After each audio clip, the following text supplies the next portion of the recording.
Okay, for the BCG matrix, yeah, so you use the division's information and try to place it in terms of the relative market share position and industry sales growth rate. All right.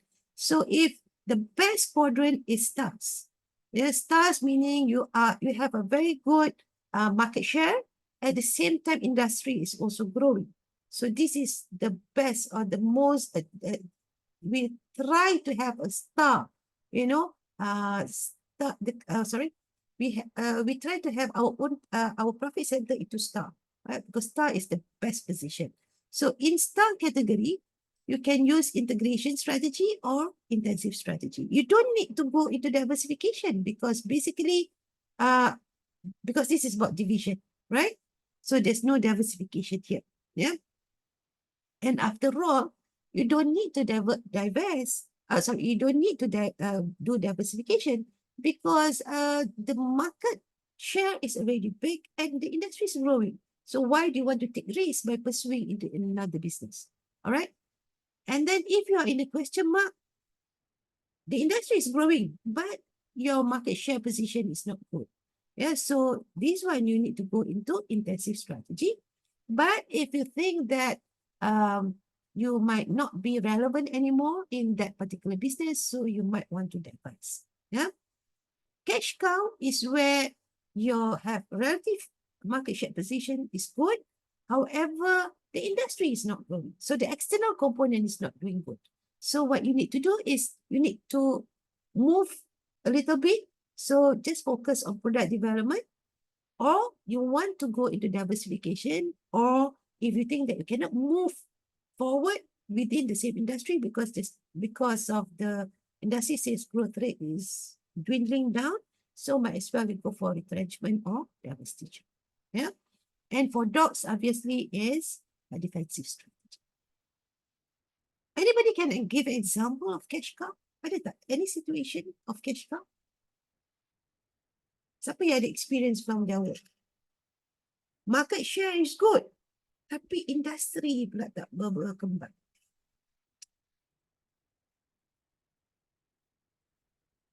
Ada tak? Ataupun you nampak contoh-contoh di sekeliling?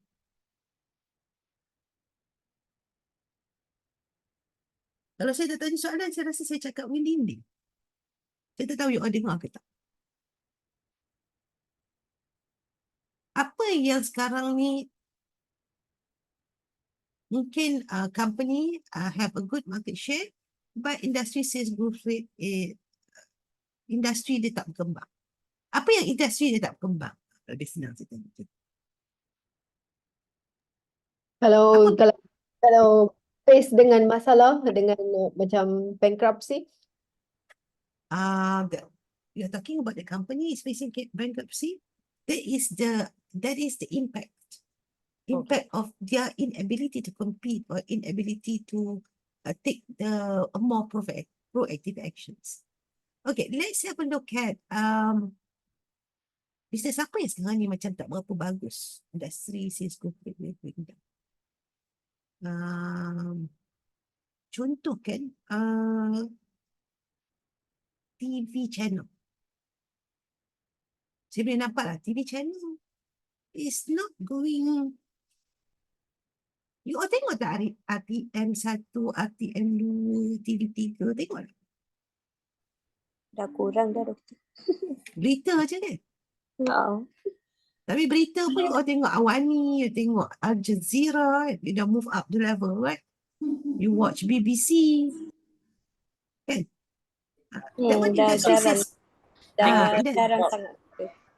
dah jarang sangat kan?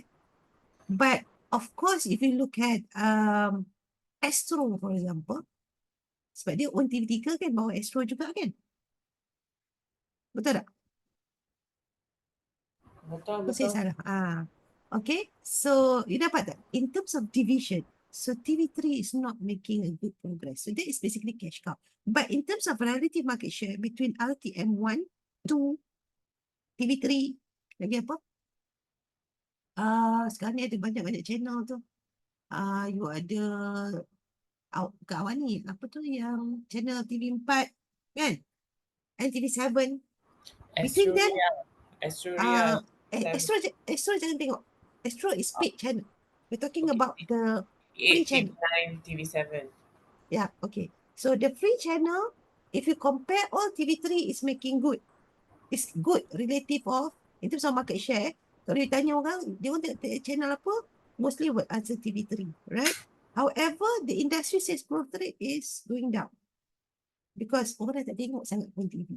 Orang tengok the paid channel. People subscribe to Netflix, people subscribe to Astro, people subscribe to Apple TV. Lagi ada satu lagi. Tonton. Saya saya ni kalau ada drama bagus je saya akan bayarlah RM10 tonton. Saya tengoklah tonton. Right. So if this is the case, so you need to either product development, meaning you need to create some new things for TV3, or you have to divest TV3. Itu contoh cash cow. So is it clear? You nampak tak? Yeah, that's why you see that for cash cow, dia punya strategy is a bit diverse, you know, because sometimes students don't understand kenapa cash cow ni kena ada product, dia just focus on product development, diversification or retrenchment. So the three strategy that's being suggested by the quadrant is too diverse. Kan dia tak nampak macam ada consistency, right? Like question mark or stars, right? Because that is the situation. Okay, remember TV3. All right. Okay, and then how you do it? Yeah, how you do the how you do it for your analysis? Yeah, so basically you need to get what is the total revenue, the percentage revenue, as well as the percentage profit, and then you also need to know what are the percentage market share. Normally, how we calculate it is we try to compare it with the nearest competitor and then industry growth rate. And so in structured question, normally we will give you all the information, but of course this one you need to calculate. Yeah, the revenue, the percentage revenue as well as the percentage profit. And based on this positioning, you need to draw the circles, right?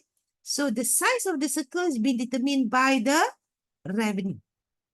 So the bigger the revenue, the bigger is the circle. So in this case, Great Britain, 48%, the biggest among all. So the circle must be the biggest. Profit is represented by the lorikkan, by the shading of the circle, right? So for Great Britain, the profit is 46.9, so you need to shade 46.9. Lebih kurang lah kan? Okay, so the second biggest contribution in terms of revenue is United States. So United States the circle must be a little bit smaller than Great Britain, followed by Southeast Asia, and then Australia, and then Mexico. So this is how you draw. The placement of the circle is based on market share as well as industry growth rate.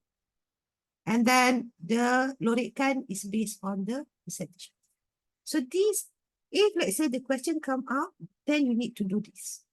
And put all the information, the name of the quadrant, whether it is a star, cash cow, question mark, or dots. Yeah, semua ni ada market share. Semua ni ada market share. Semua ni ada markah.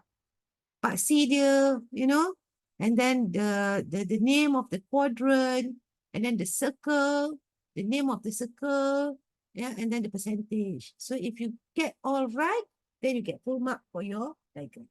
Kalau ada yang tak ada ni hilang, dia akan tolak. Jadi sepuluh dah lah dulu kan. Sama je. Alright, so you clear how to do it?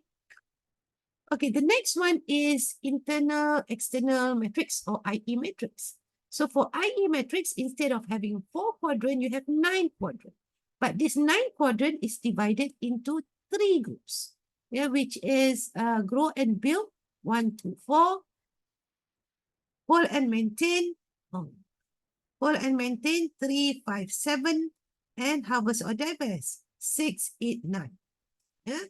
Okay, in this IE matrix is also for divisional, but it is divided into IFE, EFE. So if it falls into the category of this is all grow and build, the circle, the lorikkan is still the same. Yeah? So this is grow and build. Okay, this is what do you call it? Hold and maintain. And this is category harvest or divest. Alright. So when you do it, you have to draw kat mana dan tetapkan based on IFE. Okay, ada soalan tak untuk tiga-tiga matrix ni? Space, BCG, IE.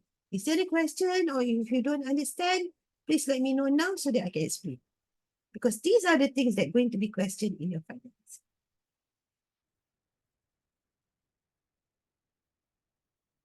Ada soalan?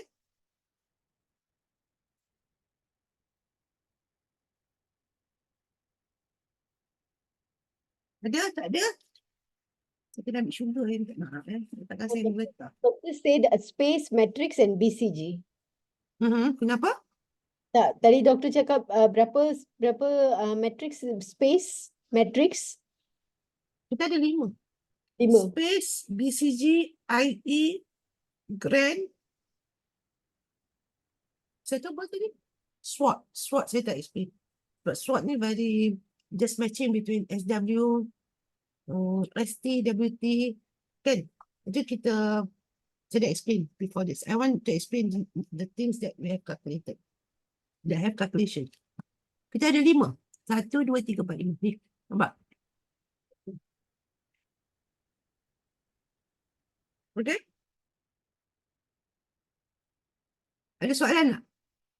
Doktor, normally untuk part ni dia punya question macam mana doktor? Dia akan minta untuk explain each segment ke macam mana doktor? Dia akan, soalan dia akan macam ni. So dia tanya, normally they will ask, they give this information, segments, revenue,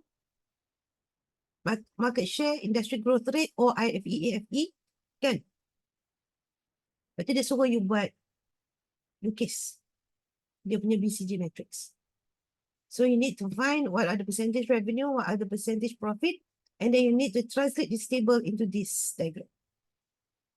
And then dia akan minta you, okay, what is the strategy for each division? So you kena bagi tahu lah. So you need to know lah. So if they are in the star division, they can go for intensive strategy or integration strategy. Right?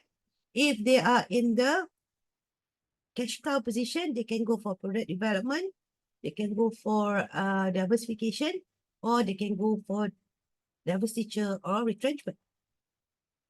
And then normally they will ask you, okay, explain in detail, what are the strategy that you suggest for the company? So for example, in the case of sweet donuts, if you are talking about intensive strategy, so maybe like introduce new kind of menu in order to get more sales, for example. So you have to explain. That is the way normally the question will be. You faham, eh? Remember, because when we do these matrices, basically is we want to know what are the strategy that is relevant if the company is in this condition. Okay? So in the case, for example, IE matrix, let's say they want the question is asking you to develop an IE matrix. So you need to draw IE matrix and then make conclusion. So you draw IE matrix like this, and then you make conclusion. What is the condition of Great Britain, US, and Australia? What is the condition of Mexico? So you need to give the explanation. Any other question? Dia faham, eh? Kalau tak faham, bagi tahu, saya explain lagi.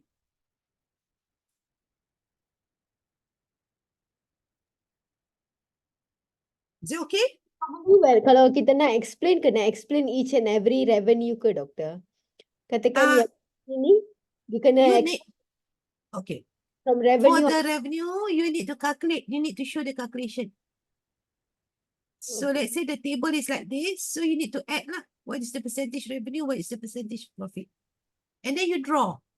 And then in the next question, let's say they said, in the next question, let's say the question asks you, what are the alternative strategy for each division?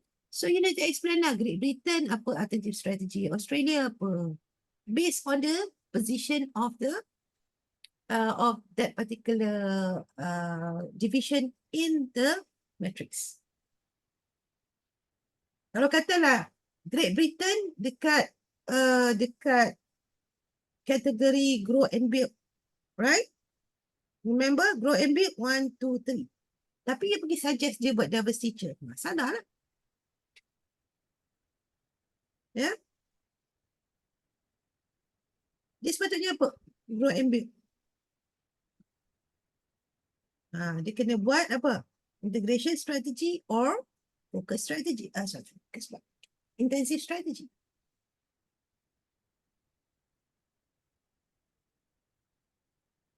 Okay, boleh faham tak? Doktor. So a lot of judgment need to be offered in your answers, right? So you need to know what is the relevant what are the relevant strategy for each quadrant. Itu yang penting you kena tahu. So that you can make the right conclusion or the right suggestions for the answers. Okay. So kalau katalah sepatutnya suggestion dia for aggressive, katalah space matrix, aggressive quadrant. So sepatutnya you suggest apa? Integration strategy, intensive strategy and diversification. Tiba-tiba you suggest you buat diverse teacher. Salah lah. Okay. Boleh faham Okay, and finally is grand strategy matrix. So grand strategy matrix is the simple matrix, a simple matrix for the whole organization, for the whole firm. So what are the reference in making the positions, in placing the position of the organization is by looking at market growth and competitive position. So for market growth, if the industry has rapid market growth, but the company is in a weak competitive position, so they will be in quadrant 2. So for quadrant 2, these are the list of strategy that is relevant to them. But let's say they are in a growing market, and the company itself have a very strong competitive position, then you would suggest quadrant 1. So quadrant 1, you can go for intensive strategy, integration strategy, and if you want to go for diversification, you can go for related diversification. No purpose of you going into a higher risky, higher risk strategy, because basically the market is still growing and you are in a very good position. Yeah. However, if the market is not growing, then you might have to think of going into diversification. And we do the diversification. Okay. So that is basically the matching stage. Okay. And then at the final point is that you need to do QSPM. So you need to select few strategies and try to evaluate all the key factors in terms of SWOT in order for you to understand whether the strategy, which strategy is the most suitable strategy for the organization. So based on QSPM, you look at the scores. So if the score is higher, meaning that strategy is more attractive for you to implement first. Okay? Any question with regard to this chapter? Ada soalan?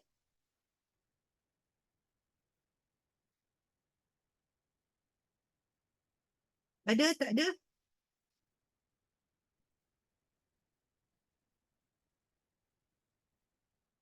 Ada soalan tak? Saya tanya Tak ada, ada Doktor. soalan. Thank you for answering. Sorry. Okay, Doktor, untuk Yes. strategic ni only implement for the organization ke atau others also can be implement?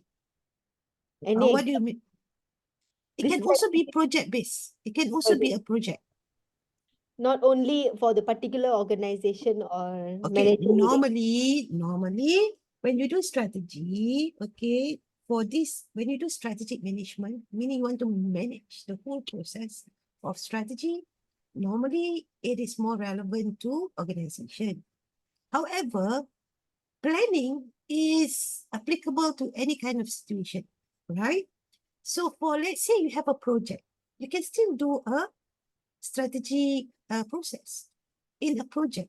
For example, you need to identify what are the strength of the team, what are the resources that you have, what are the significant, unique resources that you have, and then you also need to understand what are the external forces that might inhibit the team from doing its job, right?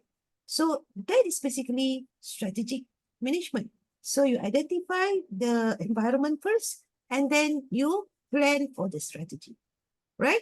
So it is still applicable in any situation. Okay, the only thing, that's why I said most of us for small things, the process of coming up with a strategy would happen in the mental capacity, in your mental root. You tak buat dia, ataupun mungkin juga you akan buat dia secara open ataupun secara structured, yeah, but you still can apply all this process. Okay. Alright? Okay. Sama je. Kalau katalah macam saya kan, kalau saya macam katalah saya nak minta, okay, saya nak apply kenaikan pangkat contoh. Contoh saya. Belum lagi lah. Tapi katalah saya nak minta apply kenaikan pangkat sebagai profesor. So saya akan tengok what are my strength, what are my weaknesses, what are the opportunities that I can get if I have the professorship, and what are the potential threat that I may encounter in that situation. Right? So sama lah kan proses dia. So saya akan tengok kan. So saya, and then from there I would say, okay, am I ready or not to apply the professorship with this kind of situation? Okay. Let's say if I say, okay, actually I'm not that ready, but I still want to pursue this strategy. And therefore I would do the planning, right? And from there we say that, okay, what are the alternative strategy that I have in order for me to apply for the professor? That is my target, that's my objective. Okay, so how do I do that? If let's say I don't think that I have enough, so I need to strengthen certain component of my qualifications or requirements, and then I need to highlight and what activity that I need to join in the next 6 months, so that I would be more visible by the top management, so that they would say that I'm qualified for the professorship. So that becomes my strategy. So you see, the process of deciding what strategy that I need to do is going to be the same as what I have covered in the class. So the thinking process is still there, right? The process of SWOT, the process of looking at the external and internal factors, and then the process of matching the information so that you can select what are the best strategy to be implemented. Okay. Boleh nampak, Okay. Alright. Understand. But this is just I have another question. This is Yeah, sure. for example, like we is a programming students, like executive programming students. So like every week, like every weekdays we are attaching with the career, and the weekend we are attaching with the classes to improve our knowledge. So Correct. what would be the knowledge and qualification? What would be the best strategic to maintain and improve our career, or in terms of qualification, and in terms of financial stability? So what would be the best strategic that we can use? You're talking about attending the program as your process, but your objective is what? The objective, remember, when we do it, when we do strategic planning, we need to know what is the objective or what is the target. So in your case is that you want to get good results for this program, as well as maintaining stable income to finance the program. Is that what you meant? Yes, because ours is like we our career is based on the reading materials. It's based on our qualification and reading materials. But it depends on which path that we choose. But Mhm. most of the concept most of the concept is based on the material. It's a studying materials, how we improving our career, our qualification, our knowledge. At the same time, that's how we implement in our career to reduce the risk or to improve our financial stability. So to Oh, master okay. in both section, in both sectors, in both scopes. So what is the best strategic to to get a good Hmm. result?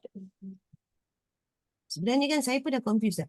Okay. You're talking about career. You mean that basically what you are doing Career, now, okay, the basically what strategic you is are based doing on the now, organization. pardon?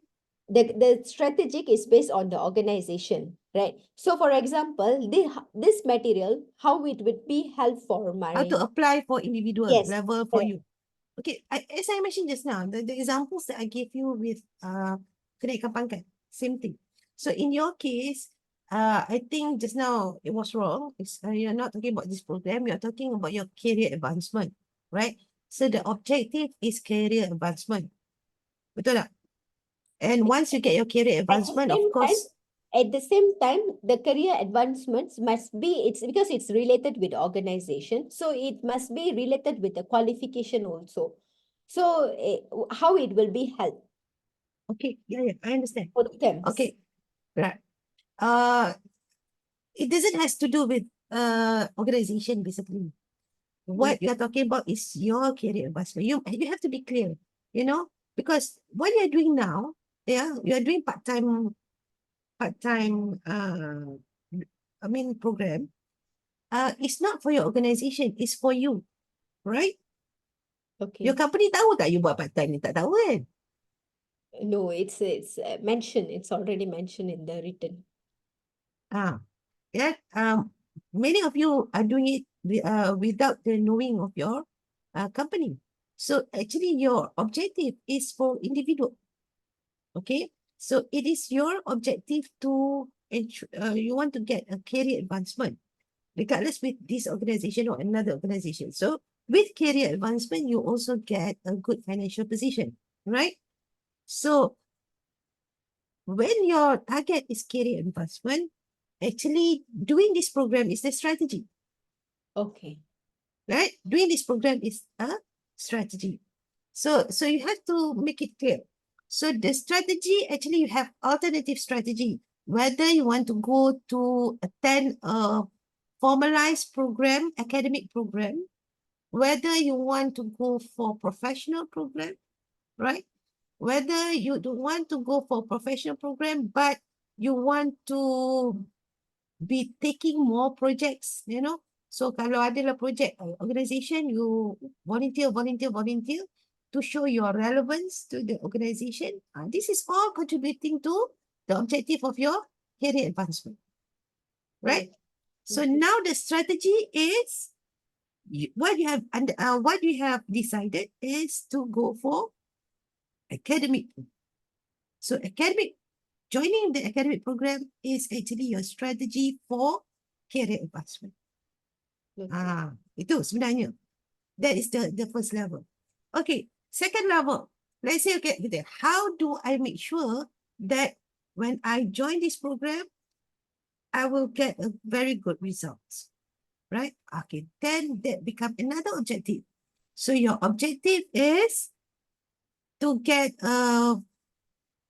cemerlang for your degree. Yeah. So then alternative strategy comes in. So how do you want to ensure that every semester you get at least 3.5, not below? Then you would devise your strategy, right? So strategy one, okay, space your courses that you want to take. Maknanya ada courses yang senang, ada yang courses yang susah, ada yang courses ni. And then be on time, buat assignments well, and then make sure that your assignment is submitted on time. Okay, so that becomes your action plan for the strategy.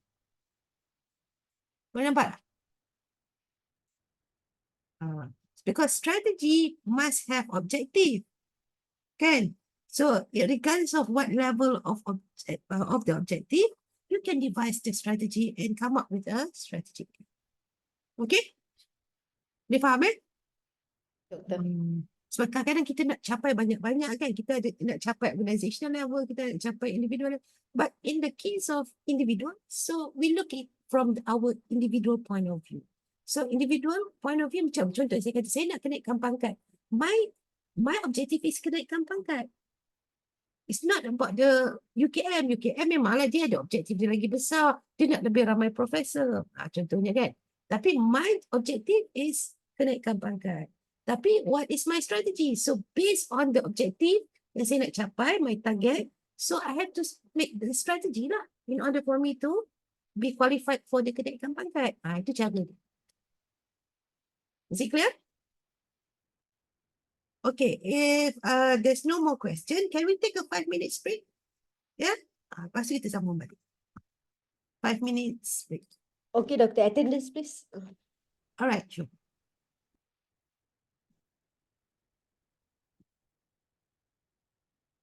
Okay. And the strategic management model. Okay, you will see that strategy implementation and execution is following after we have selected what are the strategies or what is the strategy that we're going to undertake. Okay, before that, saya macam dah tersilap ni. Okay, we go back a little bit. Yeah, we go to the accordingly to the module. Sekejap. Saya dah tersilap tunjuk slide.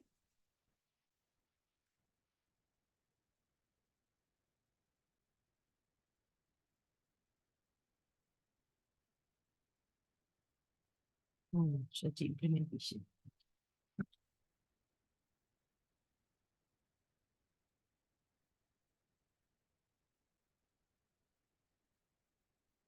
Ya, nampak slide? Boleh nampak semua? Chapter 9. Nampak, Doktor. Tadi saya pergi chapter 10. Okay, so when we talk about strategy implementation and followed by execution, basically normally we join it together lah. Yeah. So because it's different component, that's it. Okay, so when we talk about strategy implementation and execution, we talk about the marketing part of it. So what are with now we have social media. How do we use social media how do we capitalize on social media? Yeah. Now there's a lot of companies using social media platform in order to influence people to buy their product. Yeah, even the scammer are using social media effectively, in getting people to be on board and buy in from the customers, buy in from the potential muscle, right? Sometimes you wonder, why are these people so vulnerable? Whether they are not, how can they not even think that, actually that you are that actually are being duped by all these companies, but eventually you have to understand they are also very good in terms of understanding the psychology of human, right? So by using by making people intimidated or making people panic and afraid of the impact of certain things, and therefore that's how they pressure you in order for you to become their victims, right? I've got calls from so many scammer. Saya rasa you all pun banyak yang dapat panggilan daripada scammer, right? But tapi sebab masa dia call tu kita tak, we are already bersedia, kan? Sebab kita pun tak ada masalah. So bila orang call kata you ada hutang, you pun pelik lah sebab kita tak ada hutang. Ataupun dia kata you ada buat something, you ada beli barang, you ada nak terima package. Tak ada nak terima package. So obviously you would know that this is a scam. But let's say you ordered something and you are supposed to receive a package, and then suddenly dia kena timing tu bagus, kan? So tiba-tiba dia call, dia kata, oh package you sangkut lah dekat mana-mana lah ni, then you have to pay and whatnot. And let's say you are also You also ordered something that's quite expensive. Katalah you beli pada Habib ke, kan? You beli barang emas. Saya pun pelik sekarang ni orang beli barang kemas daripada online. Ada tak orang pernah cuba beli barang kemas daripada online? Pernah ke? Have you have any experience buying expensive goods from online? Ada? Boleh percaya ke saya tak percaya. But anyway, people do that. And let's say, while you are on that phase, and then suddenly ada orang kata, yes, you punya barang sangkut, then you have to pay more, give me your account number and whatnot. So you go panic and then you would reveal everything. So siapa-siapa sebenarnya boleh jadi mangsa. Sebab dia gunakan elemen menakutkan mangsa dan juga keterdesakkan mangsa untuk untuk percaya kepada mereka. So this is what happened. So this is social media. So social media marketing is actually a very, very good tools in order for you to get customers. So this is what people are doing. Yeah. Except for whether they are ethical or not, to the issue. All right. So basically, this has been covered in your marketing subjects, right? And then talking about finance, finance is something that you need to understand when you do business. Yeah, definitely you need to talk about resources, and one of the important resources in business is finance. Yeah. Tapi kadang-kadang orang tak ada duit pun boleh buat bisnes. Macam mana tu? Tu kena tengoklah. Kalau katalah you buat apa tu, NFL apa benda tu? Tak ada duit, tapi boleh dapat duit. Kan? Kat TikTok tu kan? So benda-benda macam tu is actually becoming common nowadays. Right? So maybe you don't need to talk about finance. Tak perlu pun ada investment. But you still can make money. Yeah? Alright? And then you also, that is basically, and also using information system. So now everything is online, everything is in system, so our mode of working is reliance on system. And if you go to any organization, they have the human resource system for big organizations, right? And then they have procurement system and whatnot. So all these need to be streamlined, in order to make sure that everything moves smoothly, and therefore you can have a very cost-effective and efficient kind of service. Okay, so this is being covered under strategy implementation. And if you look in terms of strategy execution,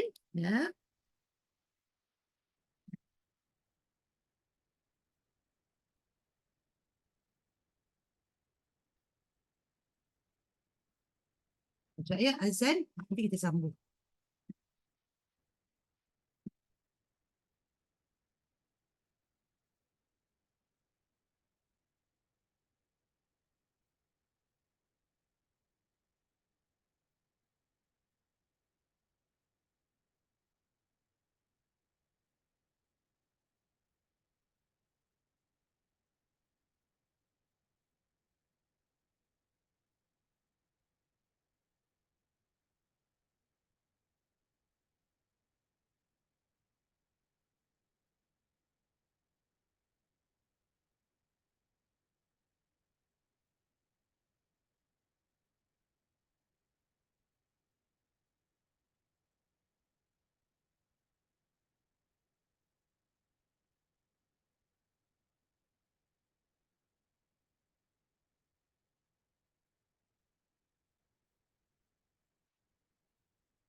Okay, let's us continue. Okay, in terms of strategy execution, okay, now when we want to execute strategy, basically the first thing that we need to do is what I've been talking to Nantini just now is about objectives. Okay, now previously we mentioned about we discussed about vision and mission.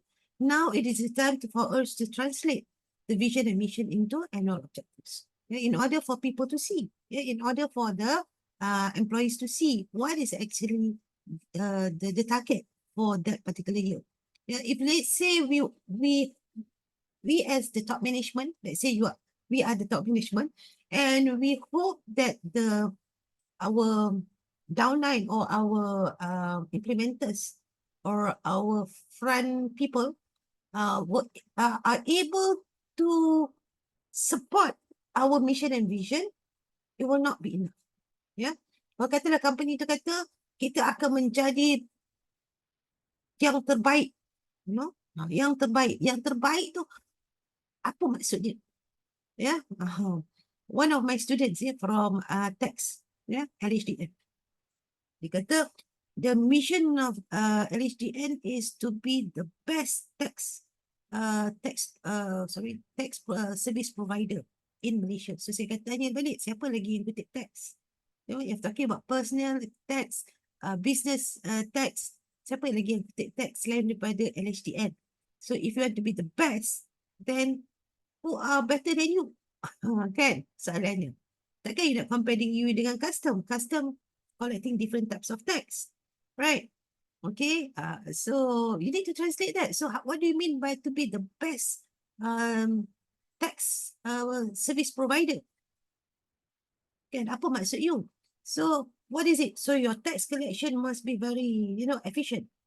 So what do you mean by efficient? Still, you need to translate. So for example, you need to do tax collection in how many days? Itu baru dia boleh nampak kan? Or what is the target? I think that's what happened lah. So they set the target. So to the department. So every department are trying to get a target, and therefore they are pushing, everybody to pay the tax, which is showing, which is an indicator of efficiency, from the eyes of the government, right? So for the government, then LHDN is becoming efficient because they are able to collect tax within certain time frame. Okay, but for the customers, especially the taxpayers, it wouldn't be good kan? Tak best lah kan? Push kita, So what kind of, what do we mean by efficient tax provider? Maybe becoming more transparent, or in terms of processing, not only in terms of collection of tax, but also in disbursements and return of the extra tax money. Kan? Collect nak cepat, pulang balik lambat. Betul ke? Dia kata kita kena collect cepat tax, tapi bila dia nak pulang balik tu, lambatnya. Dia kata, we will return your money in 2 months. Minimum in 2 months. Boleh tak kita bayar tax lambat by 2 months? Tak boleh kan? Tapi dia bagilah kita bayar staggered, right? Okay.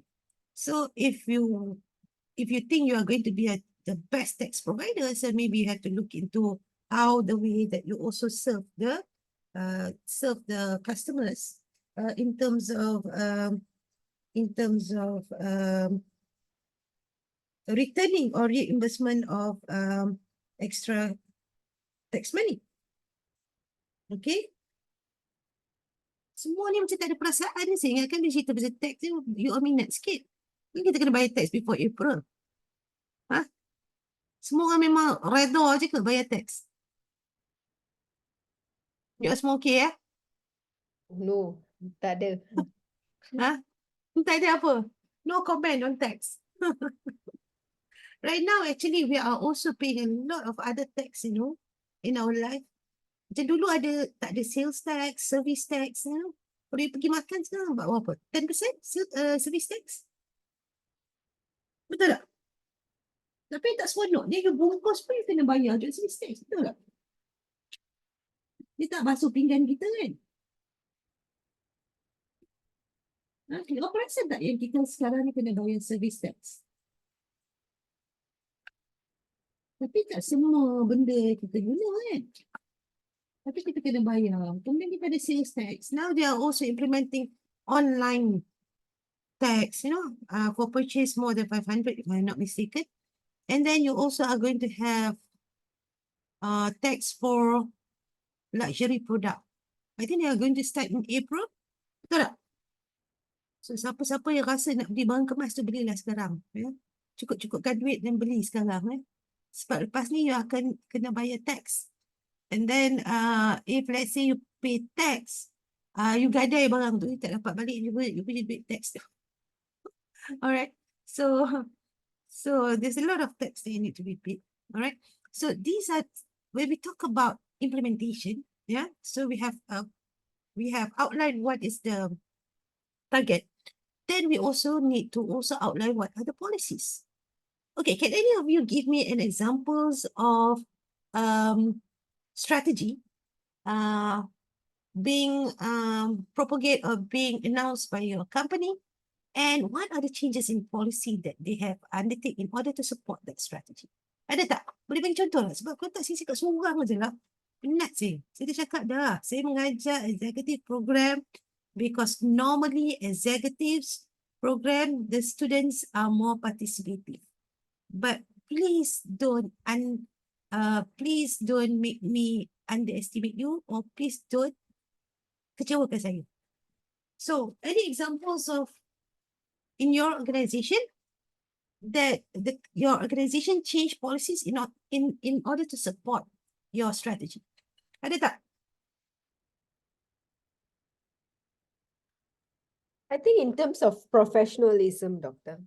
Okay. In Give terms me of example. professionalism, in terms of the structure of the work, and then in terms of like how the employers start to collaborate, and it's about the revenue. It's about the revenue of the Okay. product of the All right. company. So let's say you're talking, yeah, definitely lah, in organization, especially commercial ones. Yeah. The objective is always about revenue, right? Yes. Okay, now revenue can be achieved. Now, when you say revenue or profit, okay, let's say profit, yeah. Let's say profit. Profit, the equation for profit is what? Revenue minus cost, right?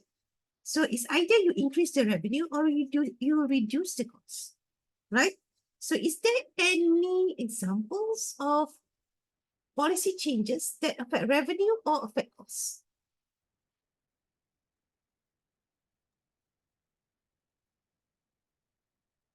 Ada tak contoh-contoh?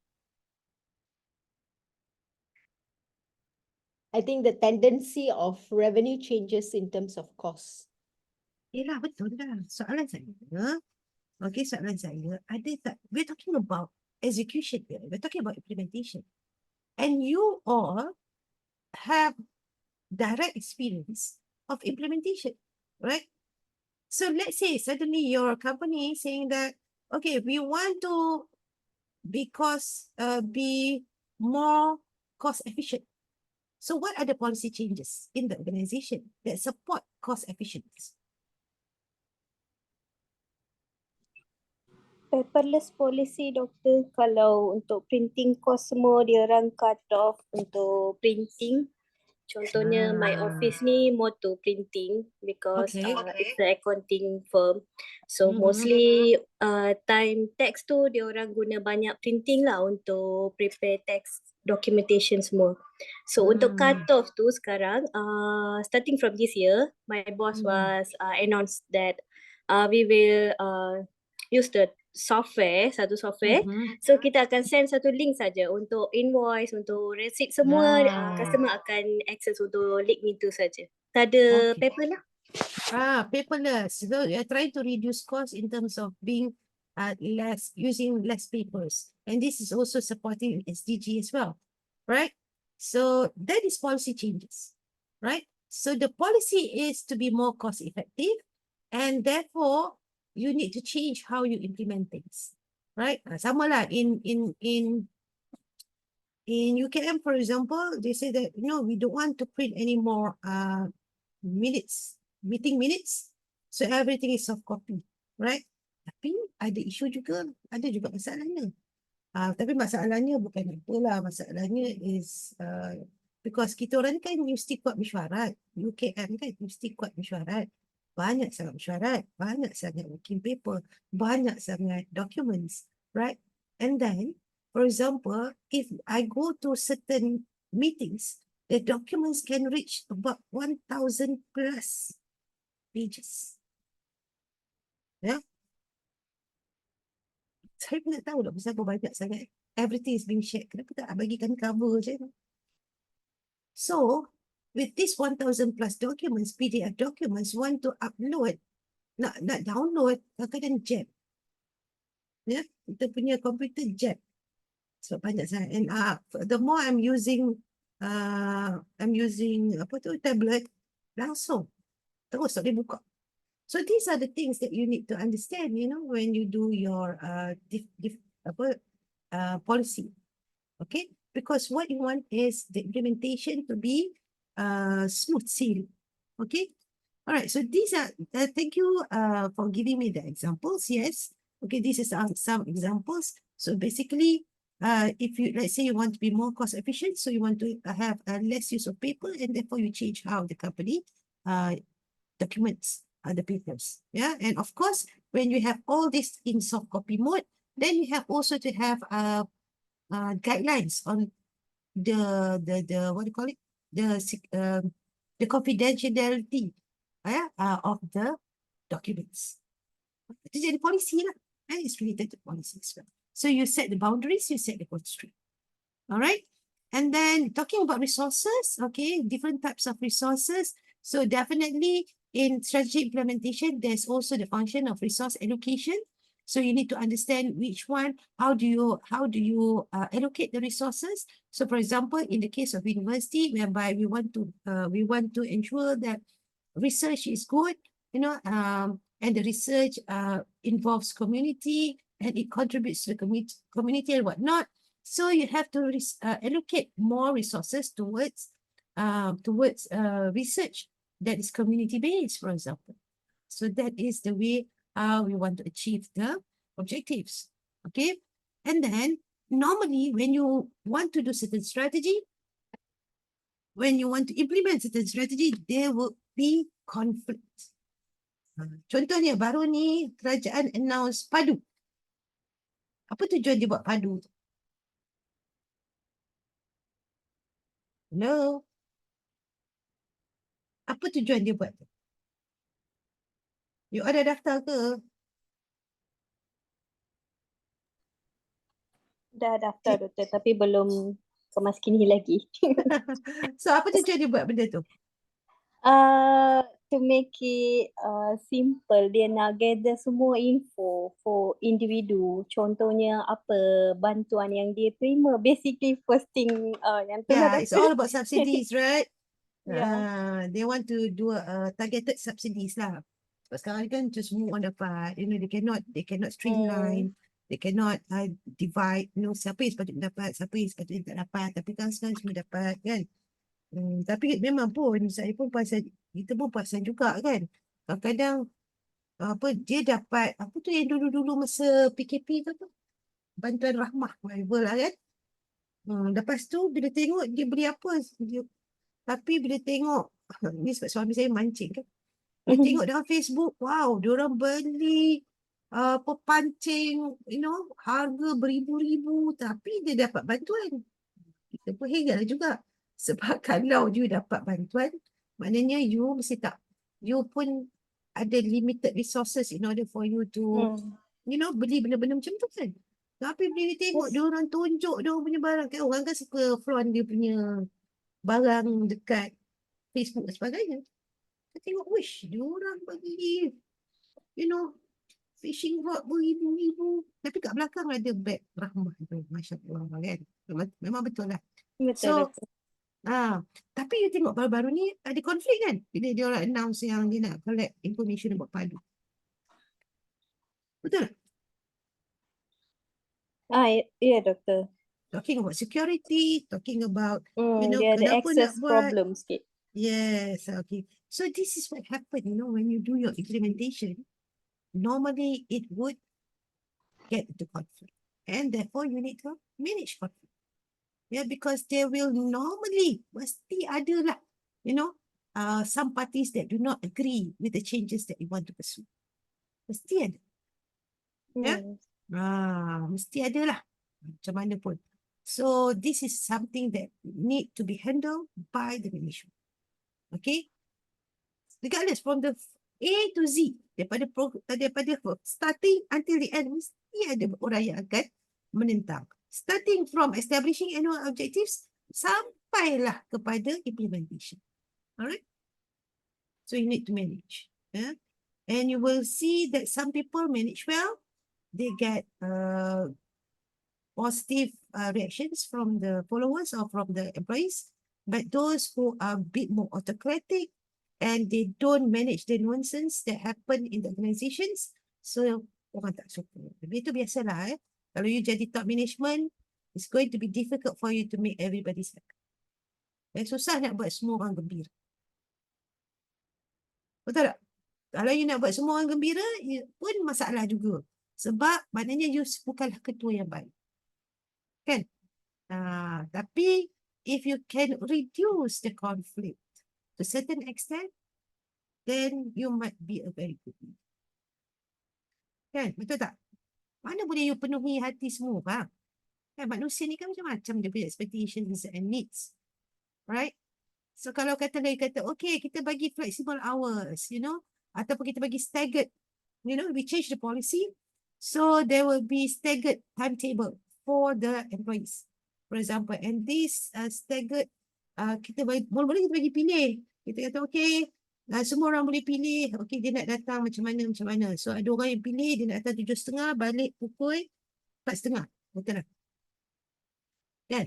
Lepas tu orang lain tak puas hati pula. Dia kata, kenapa orang tu je yang dapat 7:30, 4:30? Saya pun nak juga. Sebab itu kan waktu, orang kata waktu jauh, kurang jam kan, balik 4:30 tu kan. Saya pun nak juga.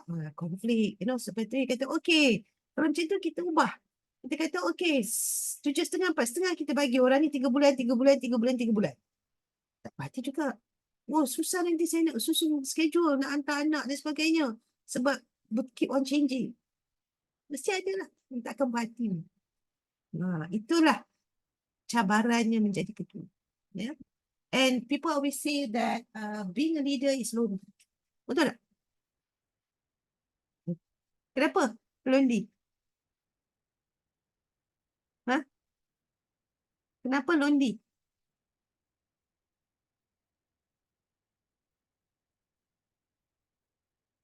Betul ke? Being a leader is lonely.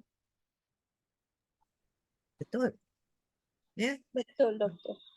Saya dulu ramai kawan. Sekarang saya dah kurang kawan. Kalau saya Ramai pergi join, haters. kalau saya join dengan kawan pun, kawan terus tukar dia punya tune. Kadang-kadang saya pun tahu yang WhatsApp pun ada WhatsApp group dia orang yang saya tak ada. Dia keluarkan saya. But it's normal lah. Alright? It's normal. Okay, and then sometimes when you become a leader, you don't know whether your friends are truly your friends or not. Ini yang saya tengok orang lain lah sebab saya jawatan kecil je. Tapi kalau you tengok orang yang pegang jawatan besar macam VC ke ataupun ketua polis ke whatever kan. So, you ada ramai kawan tapi you tak tahu which one are truly your friends or yang lain tu mungkin kipas saja. Itu pun satu hal juga. Yeah? So, that is basically what you're going to face. So, how you manage conflicts is very important. Yeah? And you also have to be persevere in order for you to implement certain strategy. Ada orang yang tak suka, ada orang suka, ada orang rasa macam you are not being fair. That's quite wrong. Okay? So another thing that you need to deal with in strategy implementation is also to match your structure with strategy. Sometimes organization need to change the structure in order to suit the strategy. Yeah? So kadang-kadang macam contohnya, at one time, for example, when if I'm not sure whether you are born yet or not, saya ni orang tua je saya. Yalah, kita nampak all the progress from the government being a very the government sector when it is orthodox government and when it slowly change into some kind of privatization. Okay, so you can see the difference, right? So sebelum ni bila government is an orthodox government, you see that the productivity is very low, and then, and some of the work is, dia buatlah kerja dia, kalau tak perhati, komplain pun tak guna dan sebagainya. So that is the mentality orthodox government. So, but eventually when the Prime Minister Tun Mahathir at that time wanted to change the culture, so he introduced privatization. So some agencies were being privatized. So you will see that some of the structure need to change as well. Okay, because now the line of authority is different, and also the way you conduct the day-to-day operations of the organization is also different. So therefore, your structure need to change. But changing the structure is not easy, because it would pull other things also. For example, when you change structure, policy need to change, the way how you do work going to be changed, the way how you report is going to be changed. So normally we try to avoid changing of structure. But in certain event where you need, there's a compelling need to change the structure, we have to. For example, during the privatization process, so definitely you need to change the structure. But tak macam you nak privatize. Kan? So this is what that is what happened during that time. A lot of changing of structure. Okay.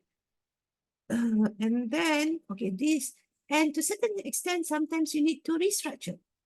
Yeah, changing of structure, sometimes you need to abolish the structure and change a new business model and put it into a new business model. But sometimes you also need to do some kind of restructuring, meaning reducing the size of the firm. Kan? Sebelum ni company tu besar, sekarang itu dia nak kena pecah-pecahkan supaya dia lebih manageable. So reducing the size of the firm is also affecting, sometimes need to be done for organization. Yeah, contohnya macam if you look at UPM, I give you an example. Previously, they have Putra Business School, right? Putra Business School is under the faculty. But then they said that no, it cannot have it. So they wanted to change it into a different, totally an independent entity. So it becomes Putra Business School, but it's not attached to under UPM. So it becomes a sole organization, yeah, on its own. But it affects the business because when it is, although it has the reputation to work to be under UPM before this, but eventually bila dia dah keluar, dia dah tak boleh guna nama UPM, so it affects the image of the organization. So this is the danger lah if you try to restructure so much. Okay. And you might also need to re-engineer. Restructuring is about the organization. Re-engineering is about the process. Okay, so sometimes you also need to change how things being done. Yeah, redesigning work, jobs, processes for the purpose of improving cost, quality, service, and speed. So this is also something that we need to do to a certain extent in order for us to have a good implementation of strategy. All right. And these are also some of the minute things, yeah, about how you want to manage change, yeah, and then a strategic human resource issue, okay. Linking performance and pay. Nowadays, everybody wants everything to be paid, yeah, all is about money, yeah, more individualistic kind of perspective, yeah. Kalau you tengok sekarang ni pun cikgu kan, kalau dulu saya ingat lagi cikgu, tak tahulah cikgu sekarang pun mungkin ada yang committed, ya. Ramai juga cikgu yang committed, tapi ada juga cikgu yang tak committed. Ya, just all about money. Lecturer pun macam tu. Kalau dulu-dulu, kalau saya boleh puji lah, ya, saya puji lah grup-grup saya kan. Tapi kami yang menjadi lecturer dalam grup yang veteran-veteran ni, semangat dia lain. Yeah. So we are very concerned about the students, we will go extra mile because of students and whatnot, Saya, contohnya, bukan nak puji saya dan saya rasa ramai pun kawan-kawan saya buat macam tu. Kalau kami tak habis syllabus, kami akan mengajar lagi. Kan, kadang student complain. Contohnya, saya mengajar master students, when I teach master students, I need to cover 4 classes. But I do 5 classes. Sebab syllabus saya tak sempat habis lah kalau saya buat 4 classes. But I'm going to be paid for 4 classes only. But I don't care. My friends are also like that. we willing to do extra because our attachment is to the cost. It's not about the payment. Tapi ada pensyarah-pensyarah kalau tak bayar tak nak buat. Oh, penat pun saya. Sebab saya menjaga akademik kan. Ni luahan perasaan hati saya lah. Ya, kadang-kadang saya nak masukkan 2-3 orang student yang nak graduate. You know, students who wanted to graduate, they want to join, katalah dia tak habis lagi satu kursus. So saya kata, okay, tapi pelajar ni adalah daripada UKM Shape. So saya nak masukkan dia, tindikkan dia ke dalam kelas arus perdana. So masukkan 3 orang ni dalam kelas arus perdana, tumpang. Kita tumpangkan lah dia dalam kelas supaya dia boleh graduate. Takkan kita nak buka kelas 3 orang macam kan? Tak cost effective. So saya kata, okay, masukkan 3 orang ni ke dalam kelas arus perdana. Pensyarah tak bagi. Dia kata sebab tak berbayar. Ada. Ya. Kami yang pensyarah-pensyarah yang dah lama ni, kadang-kadang ada satu student nak graduate. Kami buat personal tuition ni. Kami buka kelas tu, tapi kami buat personal class untuk pelajar yang seorang ni. Extra. Ya. Kami kena mengajar 2, tapi kami mengajar 3 sebab satu ni satu student. Kalau saya cakap betul, saya tak ada masalah dengan pensyarah-pensyarah lama. Sama macam kes cikgu. Ya. Kalau you tengok cikgu-cikgu yang very committed, ya, they will go extra mile for the students. It's not about pay. It's more about passion towards their work. Tapi because of the change of mindset, so sometimes you cannot avoid. You have to link your performance to. Ya. Itulah penatnya. That's why saya nak pencet cepat. Saya tak langgar. Sebab my husband kata, you are not working smart. You're not working smart. Because apa semua orang suruh buat, tak berbayar. Ya? Memanglah sebab kita rasa macam, kadang-kadang kita rasa macam, ada benda yang kita buat kurang, ada benda yang kita buat lebih. So kalau kita buat kurang tu, dia cover dengan benda yang lebih. Kan? Macam saya mengajar kelas-kelas luar, ada kelas yang tak berbayar pun, 14 minggu, penat, memang penat kelas malam. Tapi sebabkan komitmen kita pada that kind of, saya mengajar UC Korea contohnya, tak berbayar lah. Tapi because of the relationship between UKM and Korea University, so saya buat juga lah. Baru-baru ni saya minta tukar, kata boleh tak buat alternate semester, sebab saya tak larat buat every semester. No, malam ada kelas, kalau bulan puasa lagi dah kerja-kerja, so penat. So saya kata kat diorang, boleh tak saya buat alternate semester, so this coming puasa tak adalah kelas kan, jadi senang sikit sebab kelas dia malam. Bukan malam pun, kelas dia 6 sampai 9. Bayangkan kalau nak buka puasa, semayang, tarawih semua memang gone lah kalau hari ada kelas tu. Jadi saya minta, tak nak next semester, masa tak ada bulan puasa, saya mengajar. Itu mengajar tak ada apa lah. Ya. Memang sengaja saja mengajar lah. And another one of the concern about, bukan saya nak cakap pasal diri saya rasa pensyarah-pensyarah lain pun yang very committed buat perkara yang sama. Diorang tak ada kisah, it's not about money, it's more about the passion for this job. Ya, saya tahu kawan-kawan saya pun macam Dr. Rosma, Dr. Rashidah, kalau you kenal, Dr. siapa lagi ya? Yang saya boleh kata, yang very committed towards class, towards student development, dan tak kisah pasal all this payment. That's why kadang-kadang ada student PhD, student pensyarah lain pun, jumpa diorang pun, diorang spend time juga. You know, nak bantu student kan. Sepatutnya tak perlu pun dia bantu student, tapi diorang bantu. Alright. So balance work and home. Kat home lah, balance between work and family or kata apa? Work-life balance.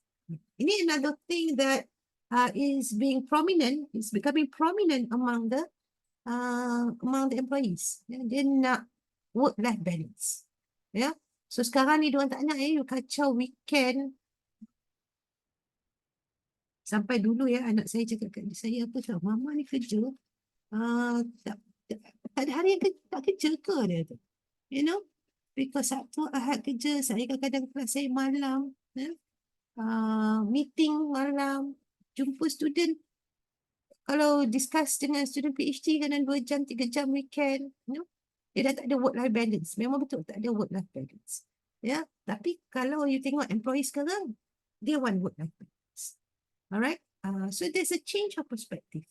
Okay, So this kind of generation or this kind of employees, you need to also look into your policy and how you're going to enhance the working conditions so that they would contribute towards the implementation of strategy. Okay, strategy supportive culture, right?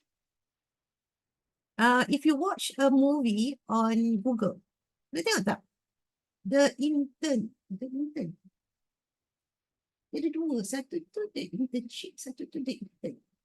Something like that. It's about Google. Pernah tengok tak? Dia movie ni pasal dua orang lelaki yang berusia yang nak join Google. So dia kena campur dengan kumpulan orang muda. Yeah, and therefore they were surprised with the working culture. So it's very interesting, the movie. Yeah, and you will see that the culture being adopted or being practiced in Google is totally different than culture bekerja di organisasi-organisasi yang lain. Yeah, because why? Because the strategy is to be innovative. Right? So dia punya culture pun berbeza. Okay, ada soalan? Ada soalan tak? Ke ada nak buat sharing ke pasal kerja dia? Boleh? If you have any sharing about your work, because I talk a lot about my work. So maybe some of you want to share about your work, especially on resistance, on difference, changing of culture in the organization. Ada siapa-siapa nak share? Boleh Yes, dengan cerita saya in je. terms of Yes, a culture continue. and strategic, right? I think the Okay. change of mindset, the emotion displacement, so it must be brushed up with a good strategic. So if we know the concept of strategic, so it would be easy for a particular person to take the right decision. Okay. Can you give me examples of what kind of the issue of placement that you mentioned just now? The change of a mindset. Okay. Okay. So what about the change of Think of the mindset? Can you give me mindset, example? and has lecturer explained to us previously, like the psychologically human mentality and the pressure to make a DR as a victim. So that Yeah. could be the change of the mindset, and Yeah. it might be the emotional displacement. So sometimes we don't know how we are reacting. It's it we are moving in the correct directions or not. Oh, So, okay. so if like Mhm. we understand about the SWOT, like a strategic, right? It's more on the opportunity. Mhm. Nowadays it's like everyone is grabbing opportunity. The challenges Mhm. is huge. So Yes. we must be very good in sharp our strategic. We must learn how to adapt the strategic, the culture among Yes. everyone. Nowadays, I mean, for the working generation nowadays, you need to be adaptive. You need to be adaptive because when the external environment changes, so organization also need to change in relation to the changes in external environment, and therefore the working group need also to change, need to adapt to the external changes. If not, then you have a problem. All right. So thank you for highlighting me about the displacement and whatnot. Yeah. Well, when I say that, that now employees, everything is very individualistic and whatnot, I'm not making, I'm not comparing, saying that, the older generation or the more senior generation are better than the younger ones. Okay. Now, we have to understand since Natini mentioned about the environment, we have to understand about the environment nowadays. Now it's very costly. Everything is very costly, right? Want to pay for your, siapa tadi ambil driving license? Saya dulu belajar driving, saya bayar saya rasa 300 lebih je. Now, if you want to take driving license, it can reach to 2,000. Betul tak? Yeah, that's how much you can see the difference. Harga telur dulu, berapa? RM3 lebih je, RM4 pun. Yeah? Sekarang dah dekat RM8, double. So the cost of living is so high especially if you are living in the urban area. So you cannot say or you cannot orang kata bersangka buruk ataupun tak nampak the consequence that why generation sekarang perlukan that kind of financial because they need to finance their higher cost of living. Betul tak? Kan? Sekarang sewa je tengoklah berapa kalau you sewa dekat KL. Kan? Dapat apartmen kecil pun dah ribat-ribat. Kan? So you have to stay out of KL. Staying out of KL, transportation costs. You know? So no wonder that people are more towards pay, what we call it, they are very concerned about the pay, the pay per performance, right? So if that is the case, then the organization need to also be need to beef up lah dia punya compensation plan. Kenalah. Okay. Kadang-kadang company ni ada juga yang mengambil kesempatan dengan pekerja dia kan. So bila dia tengok pekerja dia committed, macam-macam dia lempar pekerja dia. Semua tak nak bayar. Macam government ya, kadang-kadang kesian tau. Macam, you know lah, government pay is not high. Kan, especially for those yang kerja bawah pegawai. Ya, bawah pegawai. Government tak banyak. And then when you ask them to come Saturday, Sunday to do extra work, kan, sepatutnya kena bayar lah OT, bayar dia some, give them some kind of money. Sebab dia orang tinggalkan keluarga untuk kerja. Tapi just because you're working with a government agency and suddenly say, oh tak payah bayar ni. And then diorang datang kerja, billahi ta'ala, tak boleh lah, kesian kan. Dia kata kadang-kadang tu macam kami kan, ni cerita-cerita lah. Tak apalah recording nanti stop. People, they devise the strategy early of the year or end of the year, yeah, for the next year punya strategy, but they only review what has been done towards the end of the year. Dia nak capai dah tu. Tak boleh ya. Now government, for example, the government sector, they have like half year review of the strategy, which is the way that should be done lah. But for private company, sometimes they have three phase, 4 months, in order for them to monitor strategy. Because a strategy need to be monitored from time to time.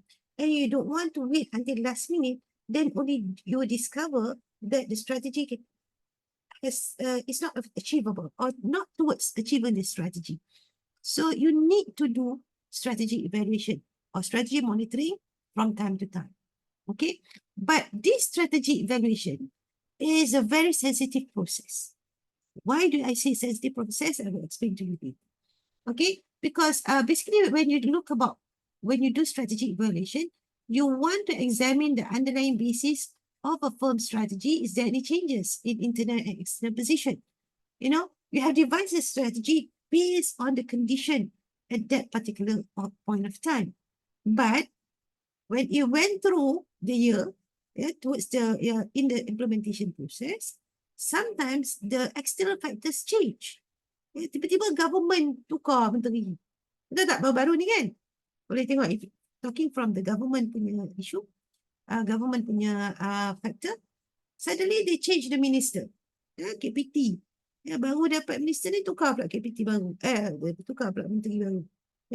And then they are starting kan, baru ni dia baru show lah, semalam dia orang ada buat hari 7 lah, and the university have to be prepared with this kind of changes because of the changes in the top management of the ministry. So these are the things that we need to examine from time to time.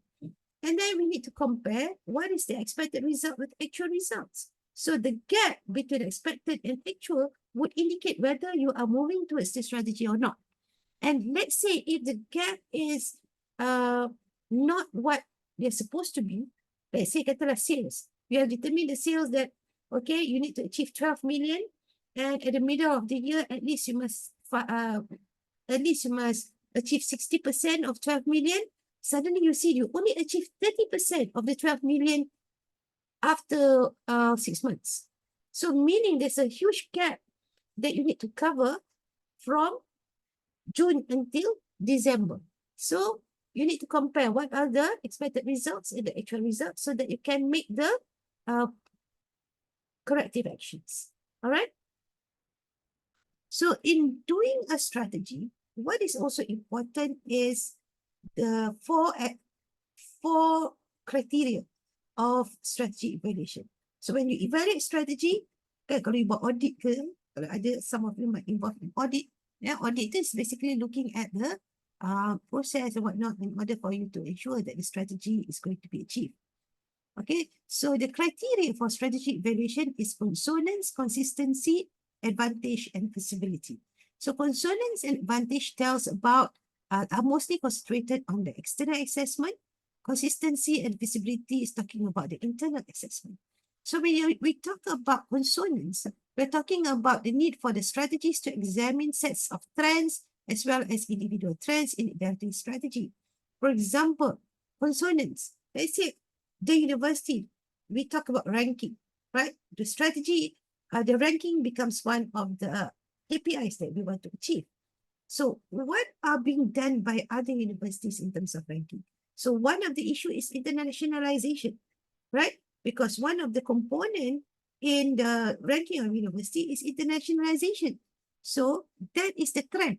So more universities are going towards internationalization, either in getting more international students to do the program in the university or more collaborative research with other universities. So this is consonance. So you need to be in trend with what the others are also doing. All right. Consistent advantage. Yeah, I take the orange one first. Advantage is the strategy must provide for the creation or maintenance of a competitive advantage in terms of resources, skills, and position. So you need to look into what are the resources, especially significant resources that you have, in order for you to leverage or capitalize on these resources. All right. So for example, if you have a lot of good people in your organization, especially for public universities, we have prominent professors and whatnot.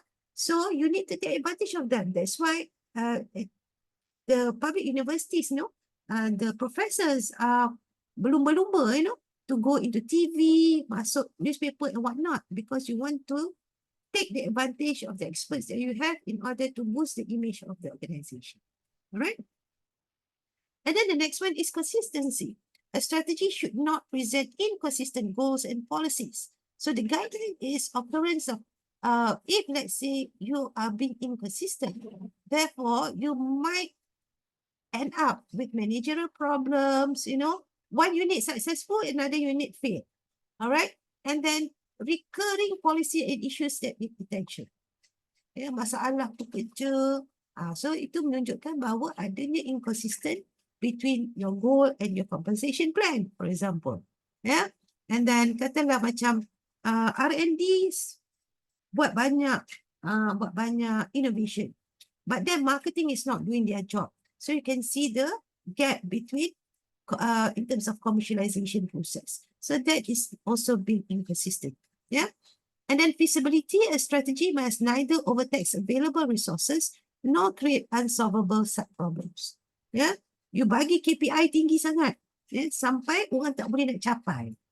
So ramai, you tengok what happened next is that dia punya turnover rate of employees getting higher. So maknanya it's not feasible. All right. So why do I say strategy evaluation or strategy monitoring is a difficult process? Kenapa siapa boleh bagi pendapat? Kenapa strategy monitoring adalah proses yang susah?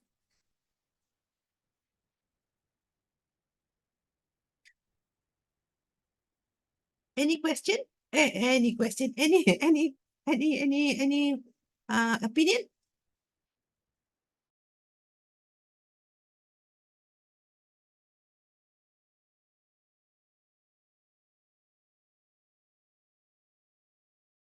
Actually, strategic monitoring, it's more on the review, analysis, and understand.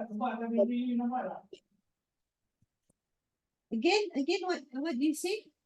Okay, strategic monitoring is more on the yes. Sorry, Okay, I'm laughing for something else. right. All right, okay, Strategic continue. monitoring is more on review, analyze, and understand of the performance of the project Okay, so why is it becoming more difficult?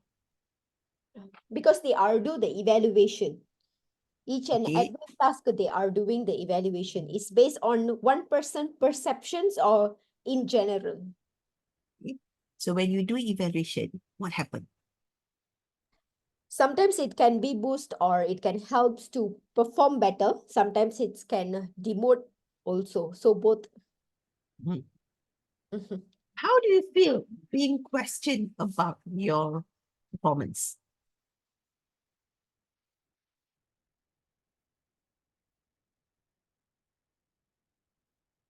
Hmm? How do you feel when being questioned about your performance? Huh? Your KPI this year, you have to achieve this target, but you only achieve 70%. Please explain. How do you feel? Yes, doctor. Maybe the Okay. preference on the maybe the preference is more on the performing people. So Yeah. So for those who perform, they might not have any problems. For those who cannot achieve the KPIs, there will be problem. And normally what happens is that we try to avoid from people seeing the problem. All right? So what happened? We try to cover up. So eventually the monitoring process is not transparent. Kan? Tak dapat mengenal pasti apa punca masalah sebab everybody tries to cover up. So that's why, see. Okay. That's why, okay, strategy evaluation is difficult to do. Okay. Besides, because it's sensitive, because you're evaluating the performance of a person or the performance of the organizations. And therefore, people sometimes don't want to reveal the truth, right? Okay. That is on the part of getting the information or getting the data about the performance. Okay. Now, strategy evaluation is also becoming more difficult because there's a lot of things involved, right? Previously, there might be only a few variables that contribute towards the changes or towards the issue that need to be tackled during implementation. But now there are more and more issues that need to be tackled, that need to be incorporated in your decision making, right? For example, let's say talking about demand, the demand of your product. Let's say you classify your demography of your buyers into 2 categories. Sorry, yeah. Okay, good. All right. So, for example, if you're talking about a different, let's say your buyers, previously you only have like adults and youth, yeah, adults and youth. But because let's say the decision making is made by whether they are adult user or they are youth user. But now they are also, these adult users are also being influenced by their kids in order to make decisions, right? So it becomes more complex because you need to understand what are the kids' preference. And to a certain extent, sometimes you need to also address the needs of the kids in order for them to influence the decisions of the parents. So in this case, then they will involve more variable in the decision making of you for your product development or for your marketing package and whatnot. Ya. So itu yang membuatkan lebih susah untuk kita buat evaluation. Ya. And then the increasing difficulty of predicting the future with accuracy because of the so many variables involved in the process of in the process of implementation or in the process of planning. So sometimes you cannot predict the future accordingly. Of course lah, kita bukan Pak Nujum kan. Kita nak predict apa yang akan berlaku dalam tempoh masa 6 bulan akan datang. Tetapi kita boleh agak based on the we can simulate, some kind of scenario yang mengatakan bahawa yes, within the 6 months, because of the cuaca, because of the cuti sekolah, cuti pelajar dan sebagainya, and therefore kita boleh agak, okay, katalah kita dalam business tourism, right?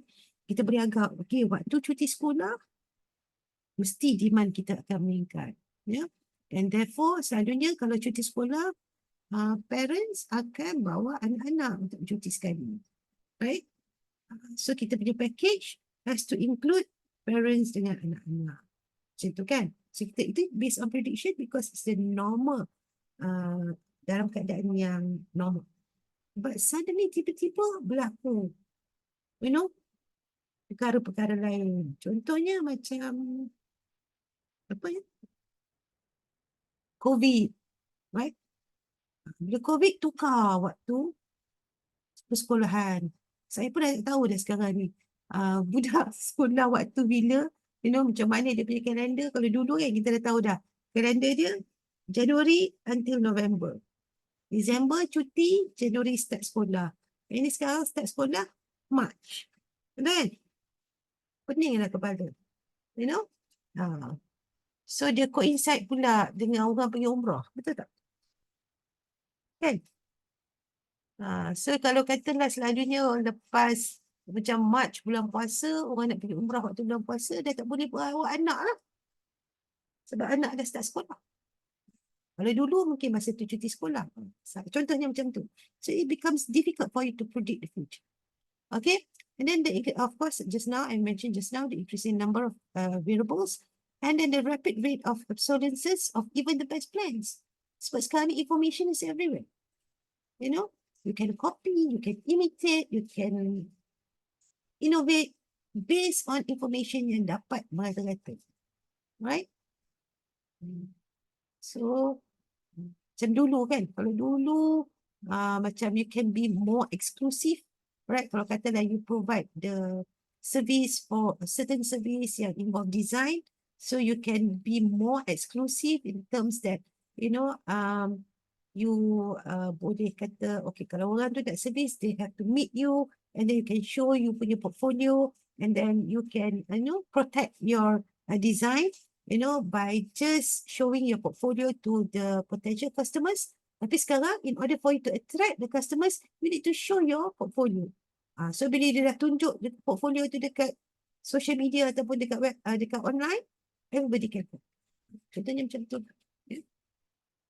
So because the variable is increasing, complexity is also increasing, and then it's more difficult to predict future, and rate of obsolescence also increasing. So it makes the strategy valuation becoming more difficult. Yeah, and these are another two issues. As the increasing number of both domestic and world events, it is interrelated, and also decreasing time span, for which planning can be done with any degree of certainty because of the interaction with so many factors. All right. So when you want to do process of evaluating strategy, it becomes more sensitive because you have to do what we call as managerial questioning. Ya, you kena pergi, you kena tanya, you kena jawab. Macam kita buat audit kan. So bila you pergi audit tu kan, kita dah prepare dah semua jawapan dia kan. Okay, kita pun dah takut kan sebab orang nak tengok kita punya proses betul ke tidak. So, dia akan memberi, this is going to be a very sensitive process. Yeah, of course, the auditor would try to find the gaps. The auditee would try to cover the gaps. So ini yang akan berlaku. And of course, the process of evaluating, as I said just now, is continuous rather than periodic. Now, what is important for us to understand before is strategy evaluation assessment metrics. What is strategy evaluation assessment metrics? It's basically a metrics that help us to understand when we need to take the corrective actions. Yeah.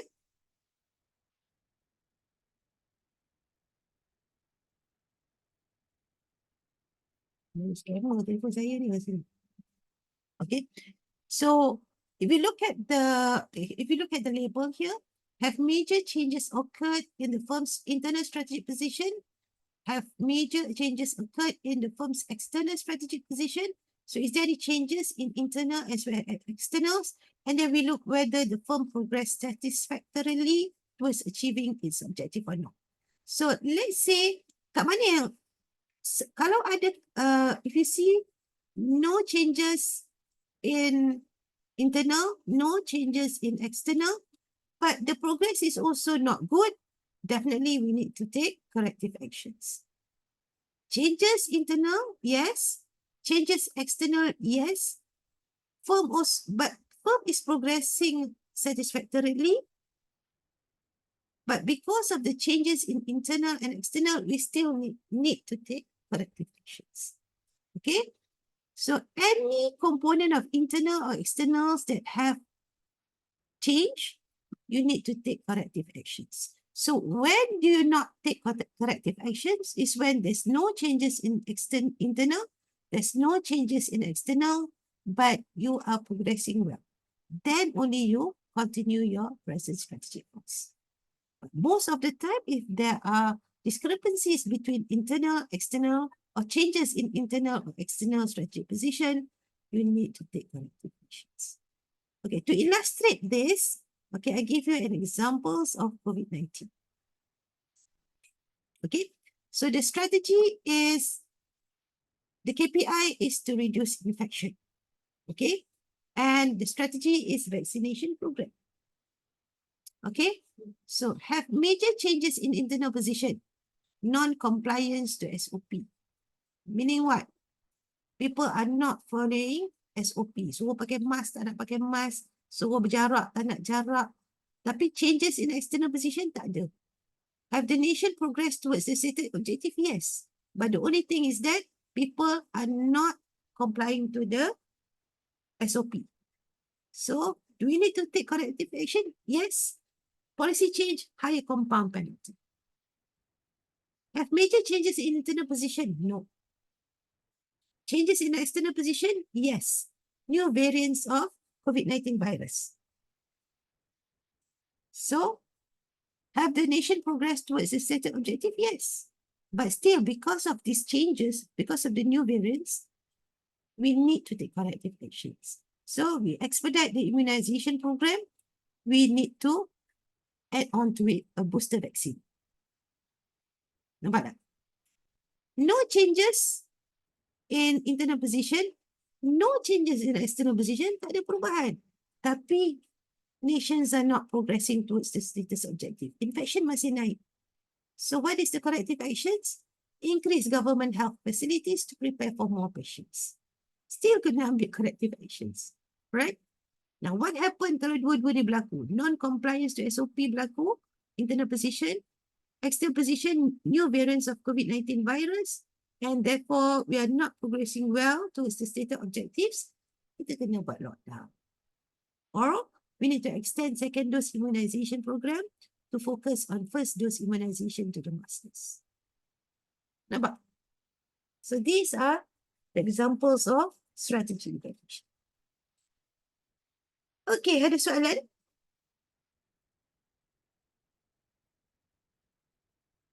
Ada soalan tak? Tak ada, Doktor. Terus. Bagus dia kata tak ada soalan. Teruknya pensyarah ni. Okay. So I think the other slides, I think you can refer to the other slides. I think the slides are very informative. Boleh membantu you all to faham. Cuma saya nak sentuh on contingency plan. Because sometimes when people devise strategies, they overlook on contingency plan. Yeah. Now, contingency plans is very important, yeah, because basically it provides you an alternative plan that you can put into effect if certain key events do not occur as expected. Selalunya contingency plans ni orang prepare when emergency, right? For example, contohnya sekarang ni banjir. So kalau orang yang terlibat dengan proses-proses menyelamatkan ataupun proses-proses berkait dengan inilah disaster ni, So they have contingency plan, right? Okay. Tapi in business also sometimes we need to have contingency plan. So I want to share with you some of the examples of contingency planning. Yeah. For example, let's say you have a device, your strategic plan, and then suddenly a major competitor withdraw from particular market as intelligence reports indicate what action should offer next. Yeah. Tiba-tiba ada competitor kata dia nak jual bisnes dia. Sedangkan competitor ni market share dia quite significant. So what are the possible actions? So the contingency plan that we can devise is something to do with horizontal integration. Yeah. If our sales objectives are not reached, what action should our firm take to avoid profit losses?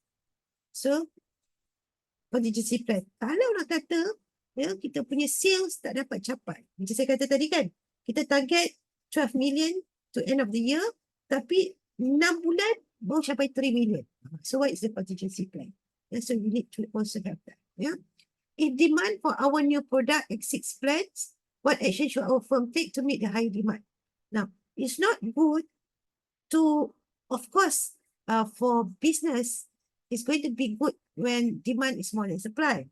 So you can boleh kata, of course untung akan terjamin lah sebab you punya demand exceeding supply, and then harga pun it might push the price upward and therefore giving you a greater profit margin.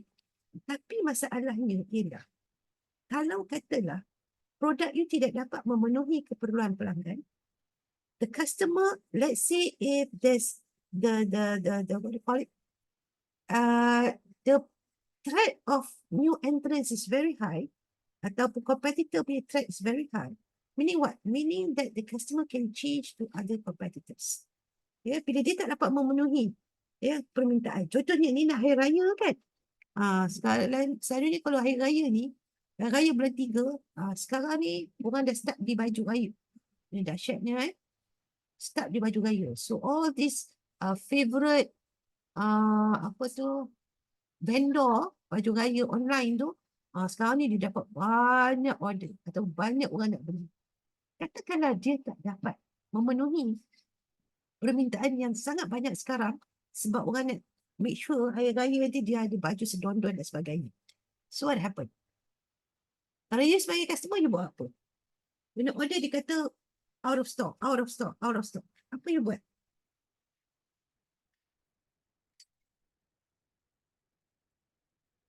Balkis, apa you buat?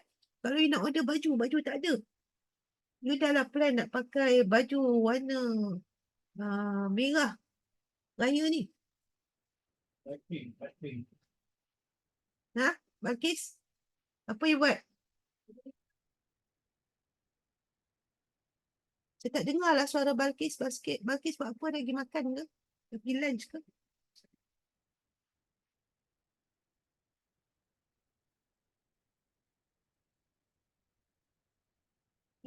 Dia jawab ni. Kalau dulu saya kan, saya buang je kalau tak jawab. Afiq, baju Melayu tak ada. Color, cepat. Apa you buat, Afiq?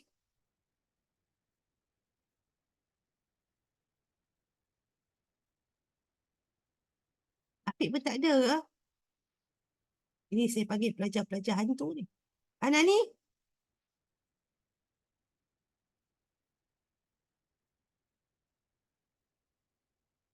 Anani? Pun tak ada juga. Boleh dengar tak saya? Yang lain dengar tak saya? Kan saya cakap seorang ni. Dengar, doktor. Mana Dengar, pun dengar. saya terpaksa panggil. Ya, doktor. Siapa tu? Anani. Anani lambatnya jawab. Sorry, saya baru keluar toilet. Sorry, doktor. Ingatkan tengah menjemput nasi. Oh, tak sempat lagi. Okay, kalau katalah, saya bagi satu scenario. Okay, you order baju, semuanya out of stock. Dia nak raya ni, so apa you buat? You ada pilih colour ni, warna, tadi saya kata pun warna merah.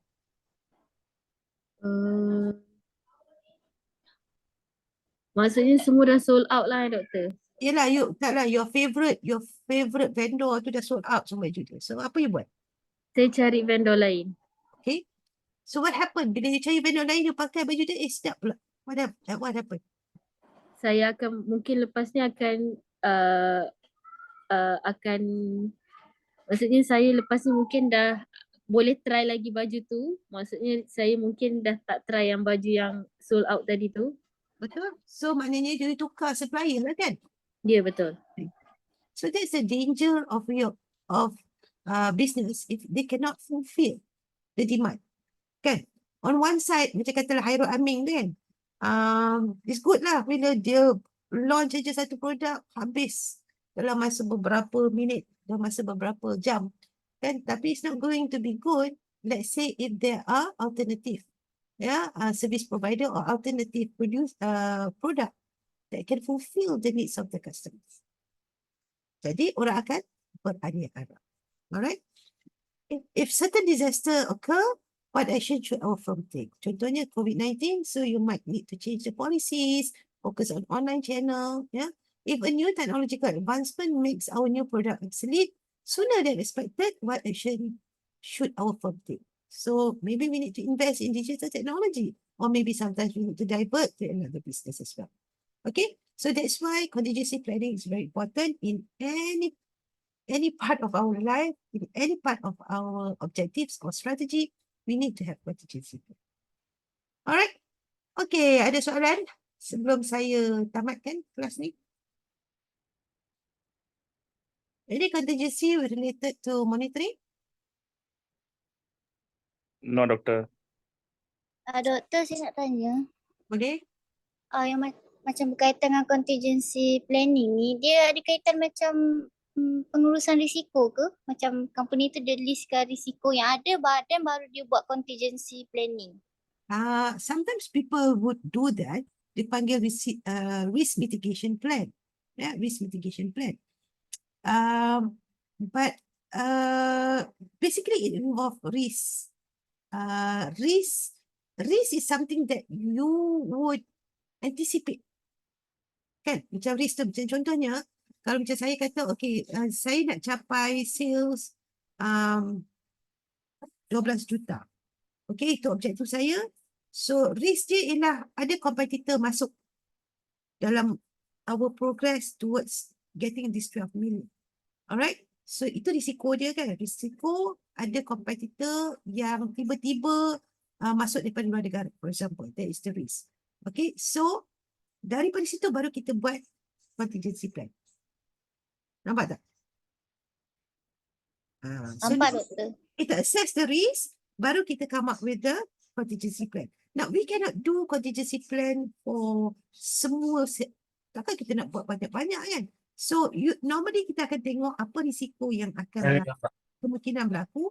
Then only we would devise plan A, plan B, plan C. Kita akan buat banyak-banyak. Sebab nanti nak come up with contingency plan tu kena require brainstorming dan juga a lot of analysis as well. Okay? So ada soalan lain? Thank you for the question. And of course, in strategy implementation or in strategy management, definitely risk is also a factor that you need to look into. That's why kadang-kadang orang kata bila kita nak implement strategy ni, it depends on the leader, whether the leader is risk averse, risk taker, sama ada dia risk averse or risk taker. So kalau dia risk taker, so dia akan buat strategi yang mungkin lebih agresif, mungkin lebih radikal. Tapi kalau orang yang risk averse, so strategi dia mungkin lebih slow, lebih orang kata lebih kurang berisiko, yang jadi mungkin tak agresif sangat lah, more conservative. Alright. So you tengoklah kalau you dapat ketua yang very risk taker, they're very ambitious, sometimes you will see that strategy will be different. Then pemimpin yang dulu yang mana dia lebih risk averse, jadi very conservative, so dia punya strategy will be more mellow down. Kan? And I'm sure you have had that experience. Okay, any other question? Okay, doctor, for the monitoring contingency plan, if let's say a person or the employer is enter in organization, they are a good person. right? So suddenly it's like how they do the in terms of evaluation, suddenly their performance or their ability is didn't works or function in the particular duration. So this might be cause of the internal key internal factor or external factor. Is it they giving the preference? Let's say if like a new person is entering, so when they enter itself, definitely they can produce or they can show their ability on their scope. But in terms of preference, I'm not sure in terms of a preference. So it's their ability is didn't meet up to the expectation. So based on the monitoring planning.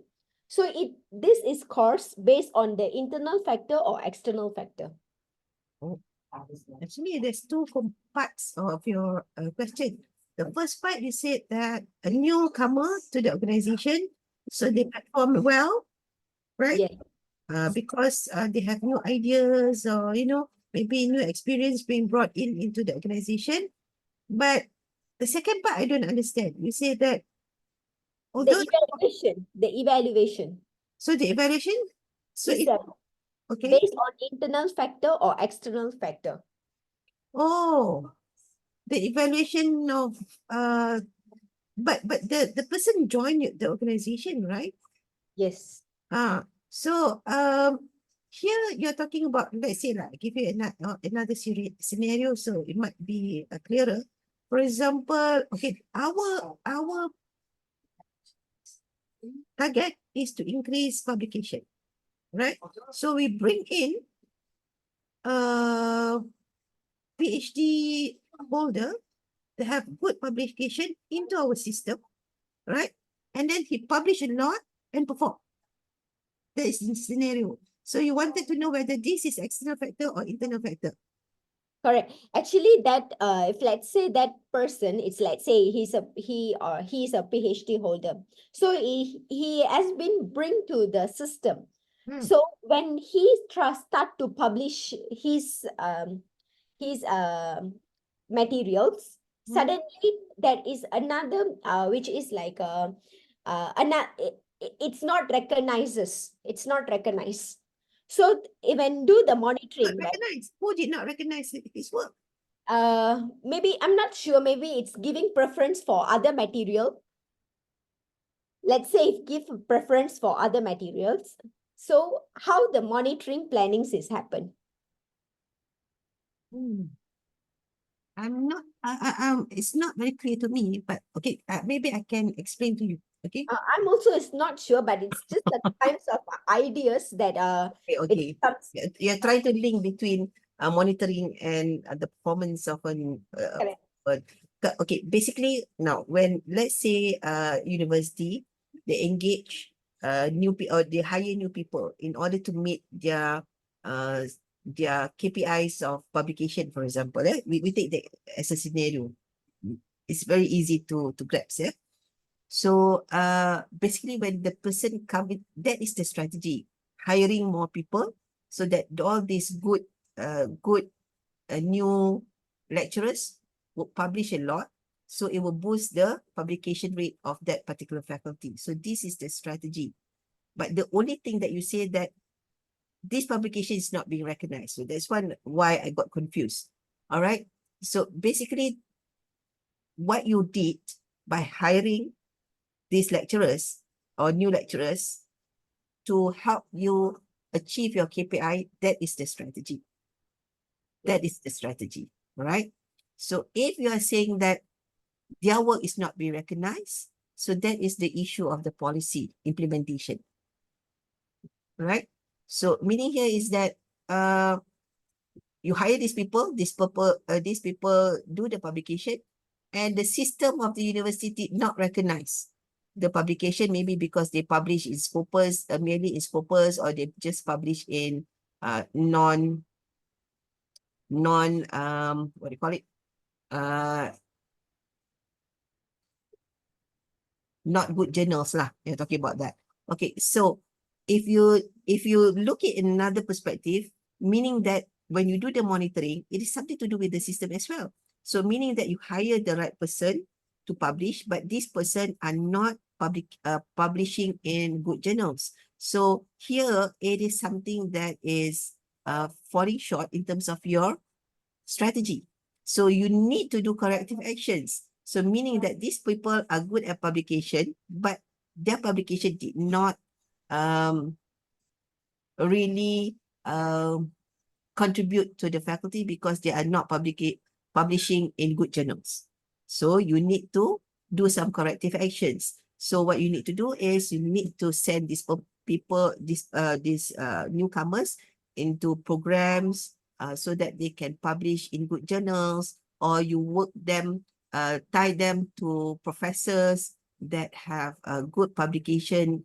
So these are the strategies, or these are the corrective actions that you need to take. Okay. Did I answer your question? Yes, doctor. Thank you for. All right. Okay.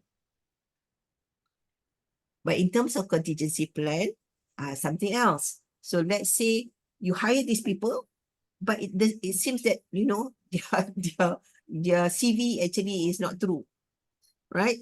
So when you want to hire, they say that, oh, they can publish, you know, the CV was like very good, but then when you hire them, they did not publish. Kan? You hire them because they are good in, they have a good track record. But suddenly when you have them into the system, you have them into the faculty, they tak publish pun. Then you have to have contingency plan lah. What happened? Okay? So you buatlah macam, contohnya you need to maybe like give some kind like monetary incentive to the existing staff, existing lecturers in order to get them published in good journals, for example. This is what university do, right? So they bagi some kind of monetary incentive as well for publication in Q1, Q2 and Q2 journals. Okay? Betul, doctor. All right. Any other question?